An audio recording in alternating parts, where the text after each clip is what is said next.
کرسی پر نماز پڑھنا جائز یا ناجائز؟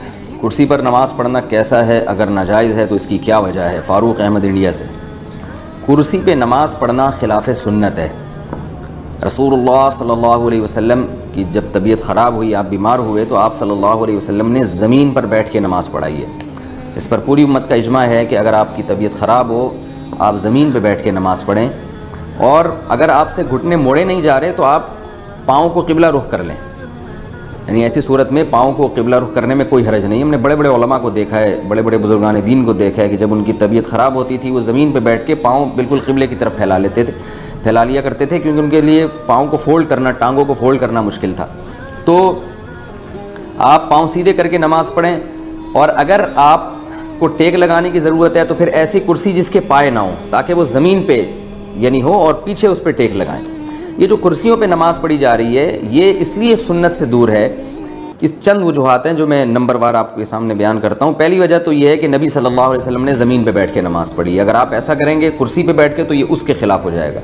دوسرا نقصان اس میں یہ ہے کہ آپ جب زمین پہ سر رکھ کے سجدہ نہیں کر سکتے، تو بیٹھ کے اگر آپ سجدہ کریں گے تو وہ کم از کم زمین کے قریب پہنچ جائیں گے۔ اس میں تواضع زیادہ ہے۔ اگر کرسی پہ بیٹھ کے آپ سجدہ کریں گے تو زمین سے دور ہوں گے، قریب نہیں ہوں گے۔ تو سجدے کی سنت بھی زیادہ اچھی اسی صورت میں ادا ہو سکتی ہے جب آپ زمین پہ بیٹھ کے سجدہ کریں۔ یہ دو فرق ہو گئے۔ تیسرا فرق کیا ہے کہ کرسی کی وجہ سے صف میں خرابی ہوتی ہے، جبکہ زمین پہ بیٹھ کے آپ نماز پڑھیں گے تو صف نہیں ٹوٹتی۔ کرسی اگر آپ صف میں رکھ لیں تو آپ دیکھیں کہ وہ جو کرسی پہ بیٹھے ہوئے صاحب ہیں، ان کی ٹانگیں آگے جا رہی ہوتی ہیں، اور صف تو بنتی ہے ایڑیوں سے، تو سب کی ایڑیاں ایک لائن میں ہیں، اور جو کرسی پہ بیٹھے ہوئے صاحب ہیں ان کی ایڑی آگے ہوتی ہے۔ یہ تیسرا نقصان ہے۔ چوتھا نقصان یہ ہے کہ کرسی کی وجہ سے صفوں کو سیدھا کرنا بہت مشکل ہوتا ہے۔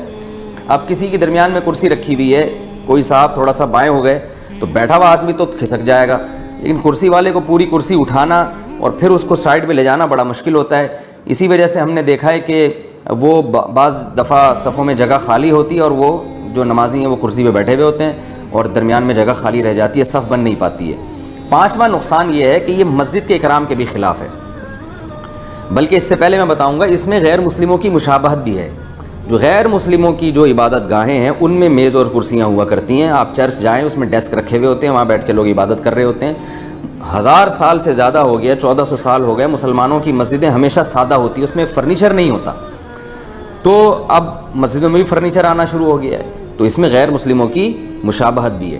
اور چھٹا نقصان کرسیوں میں یہ ہے کہ کرسیوں پہ بیٹھ کے جو اس میں مسجد کی بے اکرامی ہے۔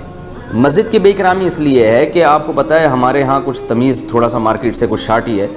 جب کرسی سے لوگ اٹھتے ہیں تو اس کو سیدھا کر کے ایک جگہ پہ نہیں رکھتے، جہاں پڑی ہے وہیں کی وہیں چھوڑ کے چلے جاتے ہیں۔ 2-4 لوگ ہوتے ہیں جن کو ابا دادا سے کچھ بہت زیادہ انہوں نے تمیز سیکھی ہوتی ہے، وہ ذرا سلیقے سے کونے میں رکھ کے چلے جائیں گے، لیکن اکثر لوگ کرسیوں کو ایسے ہی چھوڑ کے چلے جاتے ہیں، اور گھٹنوں کی بیماری بہت تیزی سے پھیل رہی ہے۔ ہم تو بچپن میں دیکھتے تھے ایک بھی کرسی نظر نہیں آتی تھی مسجد میں، پھر آہستہ آہستہ 1 آئی، 2 آئی، اب آدھی صفیں کرسیوں پہ ہوتی ہیں۔ تو کچھ دنوں میں یہی ہوگا کہ یہ ساری کرسیاں دائیں بائیں الٹی سیدھی رکوع سجود میں پڑی ہوئی ہوں گی، اور مسجد کی یہ یقیناً بے اکرامی ہے۔ مسجد میں تو سلیقہ ہونا چاہیے۔ تو یہ ایک بہت بڑی وجہ ہے۔ اور 7ویں وجہ یہ ہے کہ اگر یہ کرسیوں کا رواج ختم نہ ہوا تو ہوگا یہ کچھ دنوں میں کہ یہ مسجدیں آپ کو سرائے اور ہوٹل نظر آنا شروع ہو جائیں گی۔ یہ دعویٰ میں نے 5 سال پہلے کیا تھا، اور اب اس دعوے پر کا مشاہدہ بھی ہونا شروع ہو گیا ہے۔ میں نے 5-6 سال پہلے یہ بیان کیا تھا کہ آپ دیکھیے گا کچھ وقت کے بعد ایسا ہوگا کہ کرسیاں رکھی ہوئی ہوں گی، لوگ ان کرسیوں پہ بیٹھے ہوئے ہوں گے، اور سامنے میز رکھی ہوئی ہوگی اور چائے اور قہوے چل رہے ہوں گے۔ بالکل وہ ماحول ہوگا جو ہوٹلوں کا ماحول ہوتا ہے، کیونکہ جب کرسیاں آ گئیں تو پھر ظاہر ہے پھر صحت مند لوگ بھی ان پہ بیٹھیں گے۔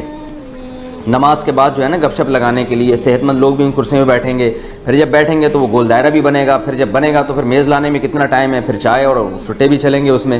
تو اب میں تو رمضان میں دیکھتا ہوں کہ یہ سب کچھ ہو رہا ہے، کرسیوں پہ اعتکاف والے بیٹھے ہوئے ہوتے ہیں اور چائے بھی چل رہی ہوتی ہے۔ بالکل وہ گپ شپ کا ماحول ہوتا ہے جو گلی محلے میں نہیں کرسیاں ڈال کے لوگ بیٹھے ہوئے ہوتے ہیں۔ تو یہ مسجد کے اکرام کے بالکل خلاف ہے، اس کو ختم کرنے کی کوشش کرنی چاہیے۔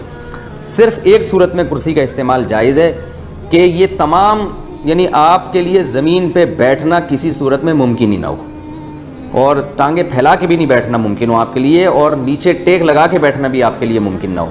تو پھر بحالت مجبوری کہ آپ کے لیے ایک چیز ناممکن ہے تو پھر آپ کرسی پہ بیٹھ سکتے ہیں، مجبوری ہے، لیکن اس میں بھی بہتر یہ ہے کہ فولڈنگ کرسی ہو، اپنے ساتھ لے کر آئیں، اپنے ساتھ لے کر جائیں۔ یہ ممکن نہیں ہے تو مسجد میں ایک خاص جگہ ہونی چاہیے جہاں ان کرسیوں کو رکھ دیا جائے۔ تو یہ اس پر ائمہ کرام کو، مساجد کے اماموں کو چاہیے کہ اس پہ جو ہے وہ نوٹس لیں، اور مسجدوں میں جو کرسیوں کا رجحان بہت تیزی سے بڑھ رہا ہے، اس پہ جو ہے نا اس پہ کنٹرول کرنے کی کوشش کریں۔ آرام طلبی تو بڑھتی چلی جا رہی ہے، کچھ دن میں ایسا ہوگا کہ کرسیوں کے بجائے اب صوفے آئیں گے، آپ دیکھیے گا باقاعدہ صوفے آئیں گے کہ بھئی اب سخت جگہ پہ بیٹھا نہیں جا رہا، صاحب کو ڈاکٹر نے کہا ہے کہ آپ سخت جگہ پہ نہ بیٹھیں، نرم جگہ پہ بیٹھیں، تو پھر وہ باقاعدہ صوفے آئیں گے، اور پھر وہ جب صوفے آئیں گے تو پھر وہ فولڈنگ صوفے آئیں گے کچھ وقت کے بعد، پھر وہ ایسا صوفہ آئے گا کہ بوقت ضرورت وہ اس کو بیڈ بھی بنایا جا سکے، کیونکہ بعض دفعہ نمازی تھک جاتے ہیں، ان کی کمر میں درد ہوتا ہے تو ان کو لیٹنا بھی پڑتا ہے، تو وہ پورا ماشاءاللہ گھریلو ماحول بن جائے گا، آپ کو گھر جانے کی ضرورت نہیں رہے گی۔